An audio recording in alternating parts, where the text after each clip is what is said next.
On en est où dans cette affaire, Valentin? Quels sont les derniers développements? Alors, les derniers développements, comme on disait effectivement depuis plusieurs jours et particulièrement hier, on est en train de voir malheureusement les dominos qui étaient en relation de près ou de loin avec Alameda Research ou FTX, donc les deux sociétés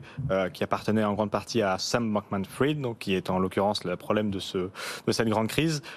avoir des problématiques de liquidité ou fermer leurs entreprises carrément et se déclarer aussi en faillite. J'ai retenu quelques actualités. Alors évidemment, FTX est en train de perdre les licences de l'entièreté des pays dans lesquels elle détenait des licences. Aujourd'hui, elle a perdu sa licence en Australie, dans sa succursale australienne.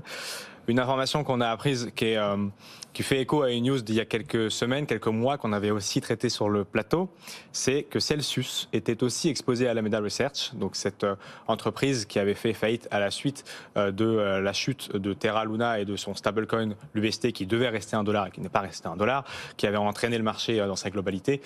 était aussi pour le coup exposé à hauteur de $12 millions sous FTX, sous un forme de prêt à Alameda Research. Donc c'était déjà en faillite bien avant FTX, Celsius, mais voilà, on apprend qu'elle était encore plus exposée. On apprend aussi que d'autres protocoles de la finance décentralisée sur Solana,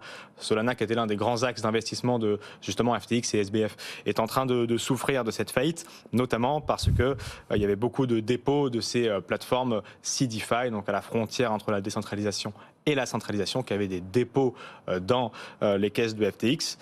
et également que certaines crypto-monnaies qui étaient justement sécurisées par FTX dans leur valeur ont perdu leur valeur puisqu'il n'y a plus les assets qui les sécurisent chez FTX. Et puis, il y a quelques minutes, on a appris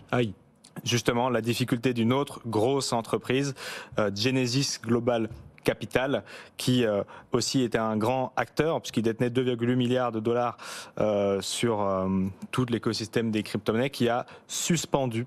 temporairement pour l'instant le rachat et l'émission de nouveaux prêts pour ses clients. C'était justement l'objectif de cette entreprise. Donc ils déclarent une grande difficulté et ils citent dans leur communiqué de presse qu'ils ont engagé les meilleurs conseillers du secteur pour explorer toutes les situations possibles et du coup s'en sortir le plus vite possible. Mais voilà, la difficulté et les dominos